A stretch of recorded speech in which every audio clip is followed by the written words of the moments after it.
Hey guys, this week we're going to be doing Nehemiah 6, talking about breaking points versus building points, and how you do have to fight off discouragement and intimidation, and you still need to finish the work of the Lord, no matter what's going on in your life, because sometimes it does feel like your walls are being torn down, or you're getting to that point in life where you're moving forward into a new season and it's supposed to be new and exciting, yet you become boggled down with all of this anxiety or doubt, feeling like you're not ready for that next season. And that's kind of what I want to talk about, is that you still need to finish the work, you still need to follow through, because God's got you all the way.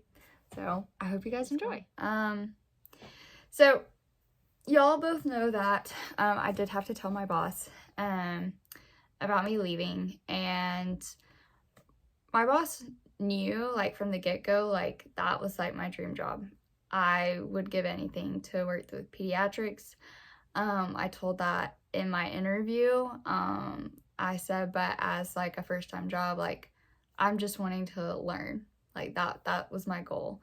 And I went in there and I was so nervous, because y'all know I hate confrontation, like, to the max. Like, if I can avoid it at all costs, I will. But I went in there and I just immediately started thanking her for the job. And like this past year, I told her that it's been a blessing, and I know God brought me there for a reason, and I know He did. And I met who I needed to, and she congratulated me, which was better than how my friend went and gave her notice. It went a lot better than that. But after that, she then said, "Can I give you some advice?" And the advice was not kind at all. It wasn't character building. And like I told y'all, like, this was a dream come true for me, and she knew this, and she didn't once encourage me or support me and made me question whether I was a good nurse. She made me feel like I couldn't be a good pediatric nurse because I wasn't even good with my adult patients. And it hurt for a second. But I also know where God is calling me. I also know what type of nurse I am. I know the interactions I have with my patients that she does not see.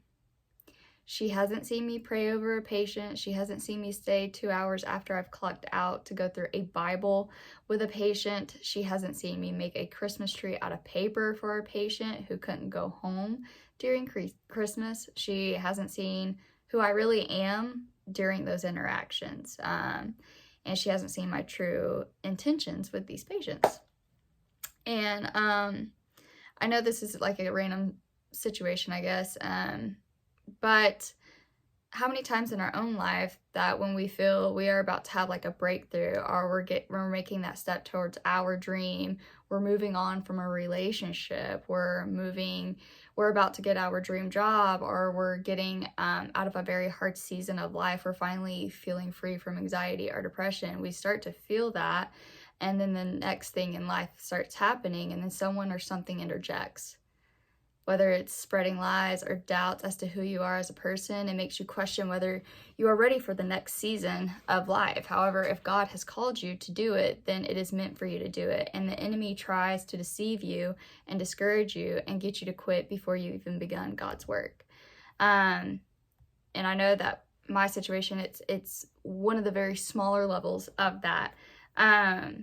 But oftentimes the enemy he distracts you by, like how she said, "Can I give you some advice?" Making it sound like it was going to be something good, making it sound like it's going to be something I could use. But instead, it's nothing that I could have used to build from that of what she said to me at all. And sometimes the enemy places these doubts in our minds, and it's concealed as if it is the truth, and it's not. So, like I said, we'll be reading Nehemiah 6. We're not going to read all of that. Let's see, where did I? Well, I don't know. We'll just see what God decides. So Nehemiah 6, when Sanballat, Tobiah, Jesmin the Arab and the rest of our enemies heard that I had rebuilt the wall and that no gap was left in it, though at the time I had not installed the doors in the city gates, Simbala and Geshem, sorry about these names, sent me a message, "Come, let's meet together in the villages of the Ono Valley." They were planning to harm me, so I sent messengers to them, saying, "I am doing important work, and I cannot come down. Why should the work cease while I leave it and go down to you?" 4 times they sent me the same proposal, and I gave them the same reply. Sanballat sent me the same message a 5th time, but by his aide, who had an open letter in his hand. In it was written, "It is reported among the nations, and Geshem agrees that you and the Jews plan to rebel. This is the reason you are building the wall. According to these reports, you are to become their king, and have even set up the prophets in Jerusalem to proclaim on your behalf, 'There is a king in Judah.' These rumors will be heard by the king, so come, let's confer together." Then I replied to him, "There is nothing to these rumors you are spreading. You are inventing them in your own mind, for they were all trying to intimidate us, saying they will drop their hands from the work and it will never be finished. But now, my God, strengthen my hands." Verse 10, I went to the house of Shemaiah, son of Deliah, son of Mehatabel, who was restricted to his house. He said, "Let's meet at the house of God inside the temple. Let's shut the temple doors because they're coming to kill you. They're coming to kill you tonight." But I said, "Should a man like me run away? How can someone like me enter the temple and live? I will not go." I realized that God had not sent him because of the prophecy he spoke against me. Tobiah and Sanballat had hired him. He was hired so that I would be intimidated, do as he suggested, sin, and get a bad reputation in order that they would discredit me. My God remembered Tobiah and Sanballat, for they have done, and also the prophets Noadiah and the other prophets who wanted to intimidate me. And verse 15, the wall was completed in 52 days on the 25th day of the month Elul. When all the enemies heard this, all the surrounding nations were intimidated and lost their confidence, for they realized that this task had been accomplished by our God. During those days, the nobles of Judah sent many letters to Tobiah, and Tobiah's letters came to them, for many in Judah were bound by oath to him, since he was a son-in-law of Shekinah, son of Arah, and his son Johanan had married the daughter of Meshullam, son of I don't know why I picked a passage with all these names. These nobles kept mentioning Tobiah's good deeds to me, and they reported me words to him, and Tobiah sent letters to intimidate me. Now, I know that was a lot, and I'm sorry. Now there are important pieces of the story that we did not read, and so I'm going to just do my best to briefly catch us up on the previous chapters, which them alone could do a whole new Bible study. But Nehemiah is a Jewish man. He's working as a palace official. One of his brothers tells him about the wall. He says, "Things aren't going well. The wall of Jerusalem have been..." Stop. Sorry, she's like dreaming and yelping. The wall of Jerusalem had been under multiple attacks from competing towns and villages, and the wall was in crumbles at this point. This news of destruction, it really hit home with Nehemiah, so he begins praying and fasting and skipping meals and pleading with God. And what does that sound like when we're stressed? That's literally what we do. We skip meals, we pray, we don't know what to do in our lives because we're frozen. How many times in our own lives, like, have we felt that our walls were crumbling down like this too? How many times were we in a position where we were vulnerable and we let our walls down? They weren't torn down. We lowered them ourselves and we experienced hurt, rejection, abandonment, loneliness. How many times have the tearing down of our own walls allowed for people to invade in our own space, in our lives, only to leave us more broken than we were? Nehemiah then asked the king for a leave of absence to go and repair this wall. The king gives him all he asks for and more. He supports his mission, gives him the resources he needs, provides him with protection with an armed escort. And our king is God, and what we need to know is that when we feel like our walls are broken, we therefore start to feel broken ourselves.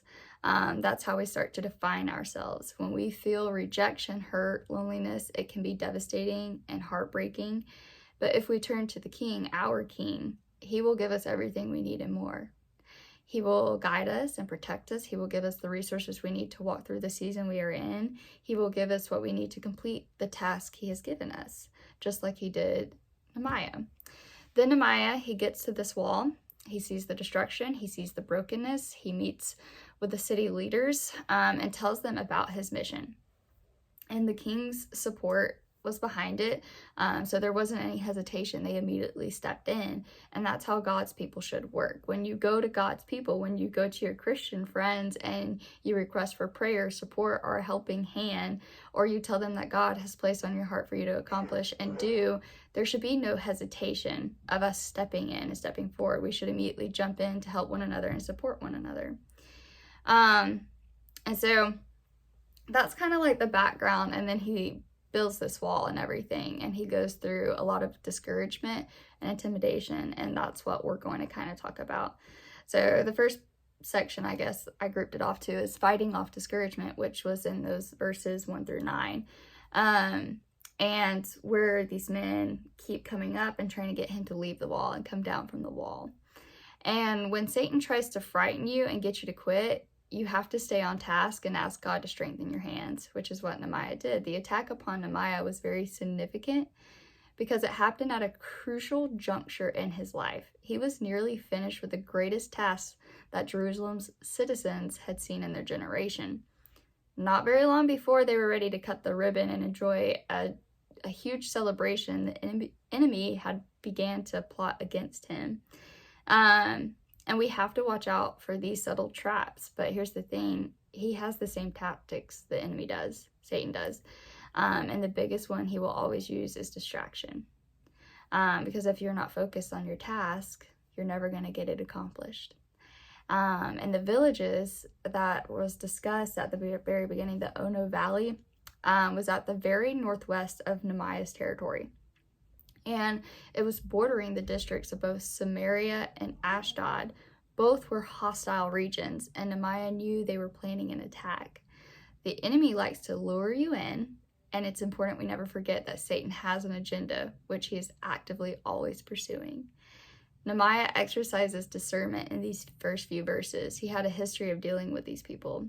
And discernment helps you to sense trouble. And I'm so sorry, you guys probably hear dogs barking in the background. My parents are coming home, so they're just letting the whole house know. Your conscience is just a guide to whether you are doing what is right. Discernment goes beyond that to evaluate the external conditions, which is what Nehemiah does.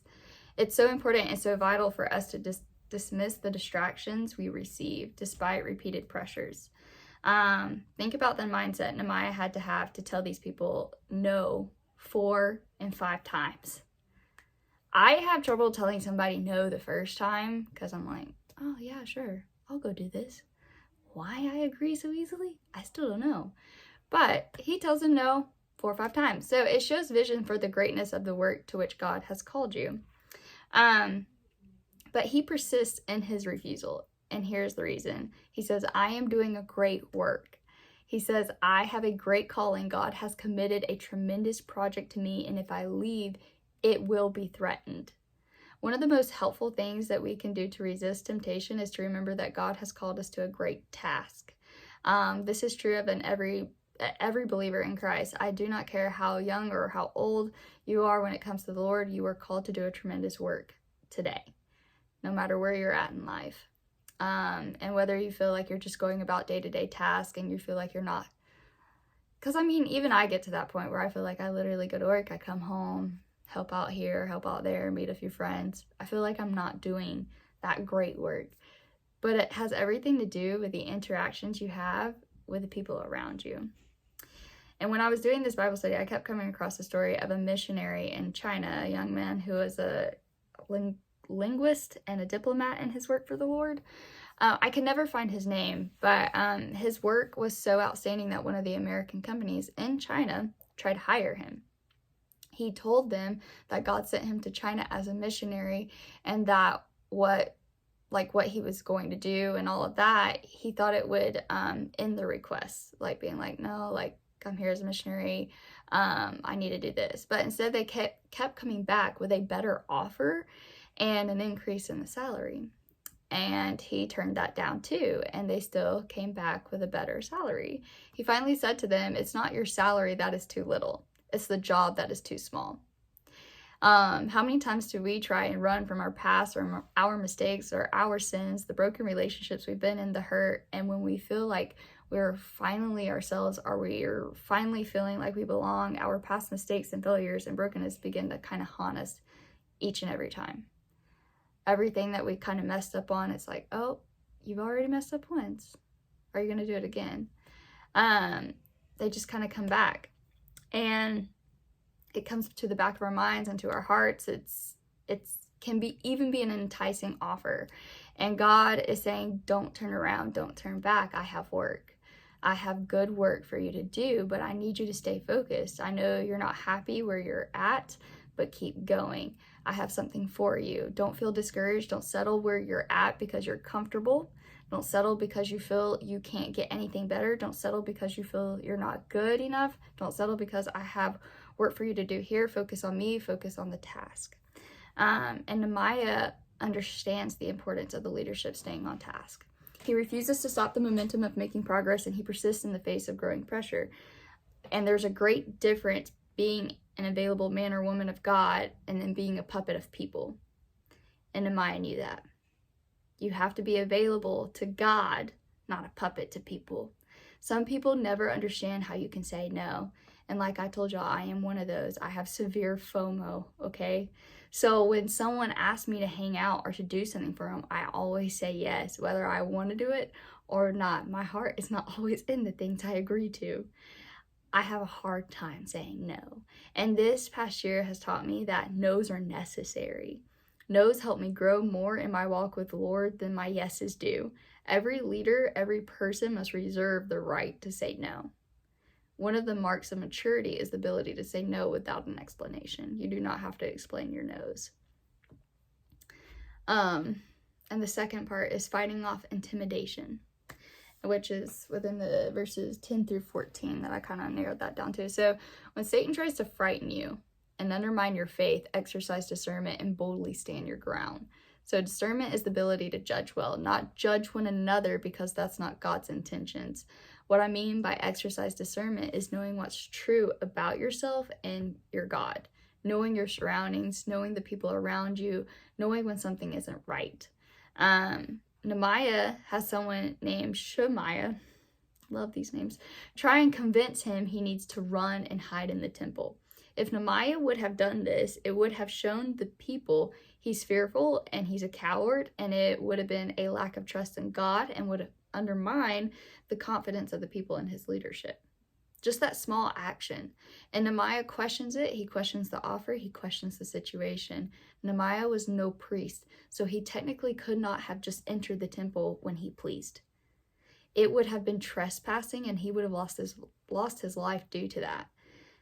To his people, that would have been a sin. And this person telling him to do that knew that and was trying to get him to walk into that trap.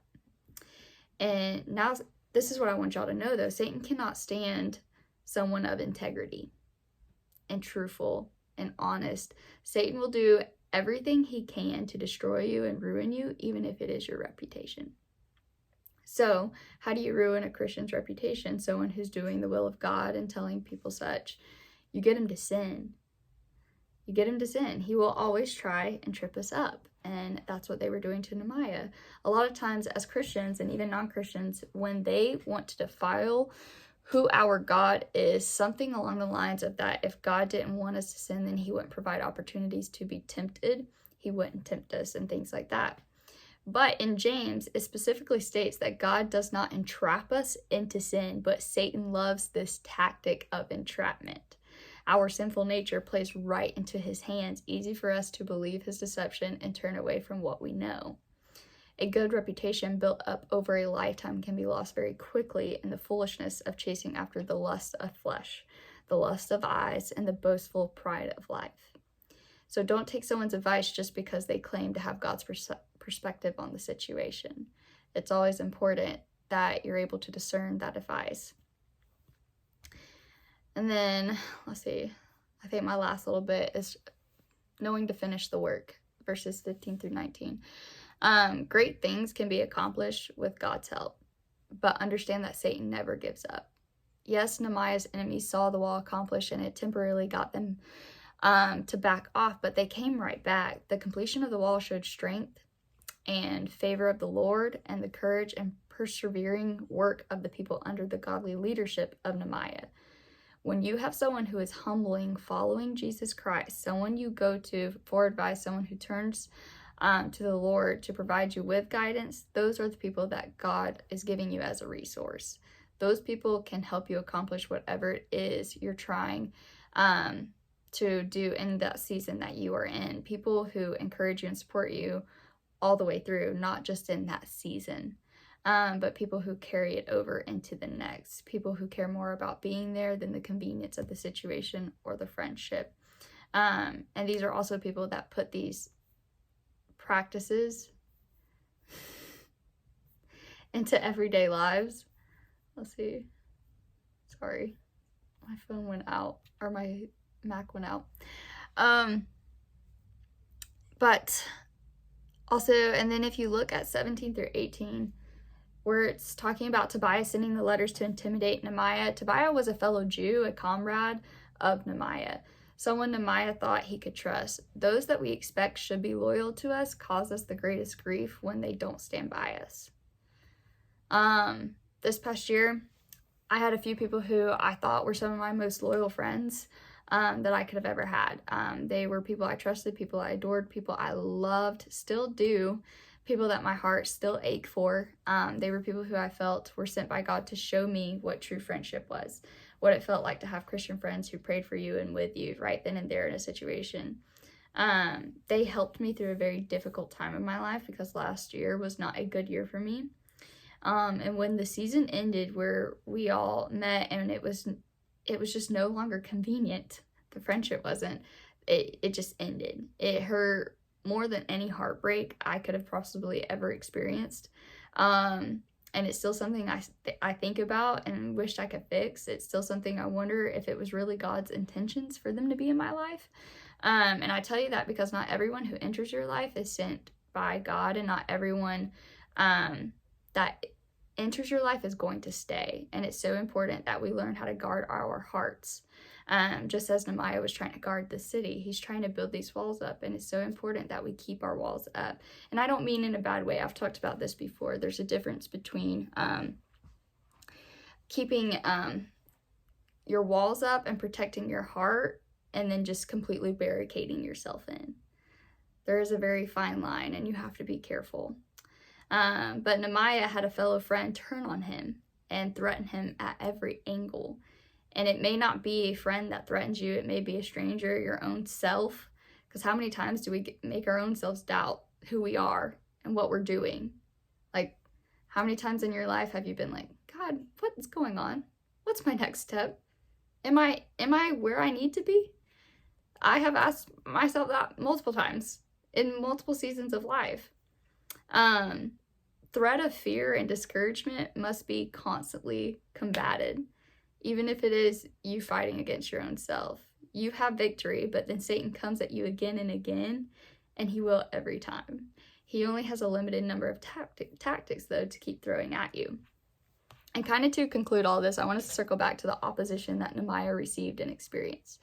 We are all going to experience this in one shape or form at some point in our lives, whether it's from a friend, family member, or stranger. Because it's not just when I gave my notice that I had someone try and give me advice and it wasn't advice.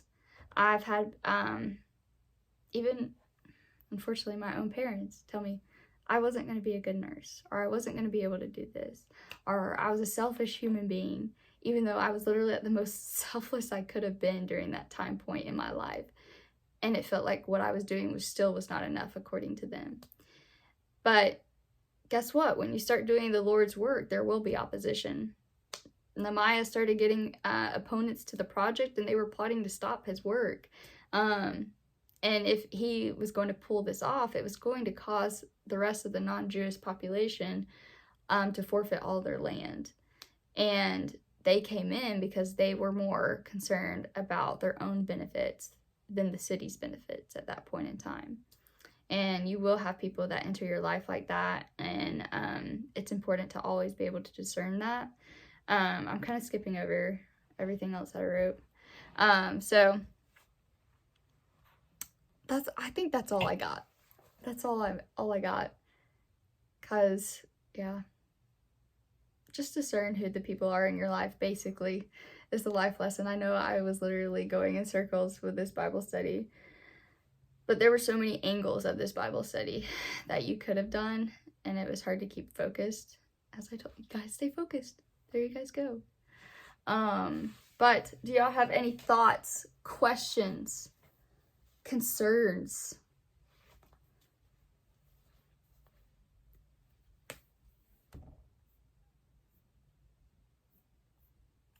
Let's see.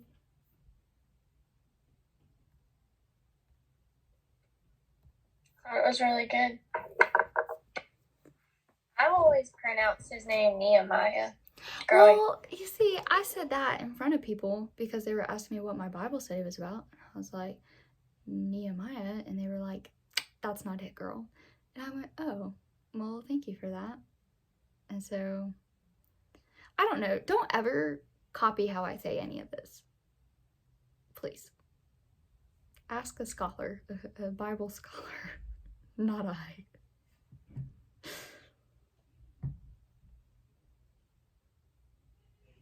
Kyle, what are you eating? What is it? Mashed potato casserole or something? Crushed baked potato casserole. That sounds good. Sounds really good. Pretty nice. Mm. There's a local business down the road, and you can purchase meals from them, and they pretty much just make everything, and then you just heat it up, and it's delicious. Tonight we had some kind of, what kind of glaze was it? Like Jack Daniel's bourbon glaze or something. I don't know. Chicken breast. It was freaking good. Last night or the night before we had some kind of meatballs that were really good with Dang, y'all are eating real good over there. Huh? I said y'all are eating real good over there. Yeah. With hash brown casserole. Don't forget about the ale. Oh yeah, and there was some caramelized onion aioli. Something that I didn't finish in the actual Bible study was kind of that conclusion point, how I kind of skipped over a lot of it. The group we were just kind of ready to disperse. So I do want to kind of reference that real quick, talking about how if you're doing the Lord's work, you're going to experience opposition, and talking about the non-Jewish settlers, and if they were able to build this wall, they had to expect to forfeit their land because it was originally the Jewish homeland. And originally when they tore down these walls, because I want you to think about the own walls in your life. When these people tore down the walls of Jerusalem, they thought that they had won when they tore them down. They thought they had victory. They thought that they had nothing to worry about. How many of us have felt like that though, when sometimes when our walls come crashing down, we feel like the other person won. We feel, and it may not be another person, it just may be like a situation, a circumstance in life. You may be going through a rough season that has just absolutely beat you.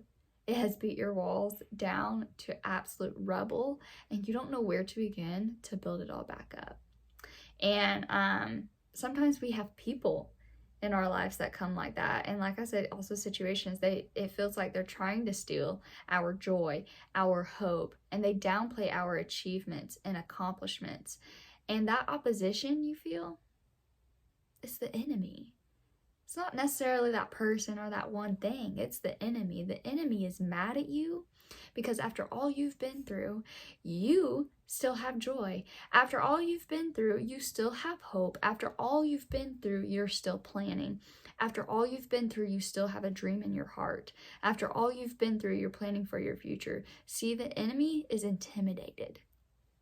He's angry because you have the audacity of hope. You have the audacity to believe. You have the audacity to dream, even after the setback, even after you lost what you lost, even after you cried all night long, even after the crazy season you've been through. You have the audacity to believe, and you're still going to build your walls, and you're going to build them again and again, and they're going to get stronger and stronger. So what I want to leave y'all with, have the audacity to believe. The enemy is no match for a person of God. I named this Bible study Breaking Point or Building Point because life is going to give you setbacks. Life is going to knock you down. Life can cause so much pain and heartbreak and can feel like a never-ending battle. But you can either lay in the rubble of your broken down walls, or you can build and grow into someone stronger and wiser. You can grow into the warrior God wants you to be. You can turn all of life's letdowns into a testimony and a tribute to your faith in your Lord Jesus Christ. And that's what I want to leave you guys with today. And that was what I wanted to conclude all of that with. But hope you guys enjoyed the Bible study. If you want more information, go follow the Instagram account. And you can also follow my Instagram account because I kind of post on both about these Bible studies. And if y'all need prayers or anything like that, please feel free to reach out, DM me, and I will gladly respond. Thank you guys. God bless.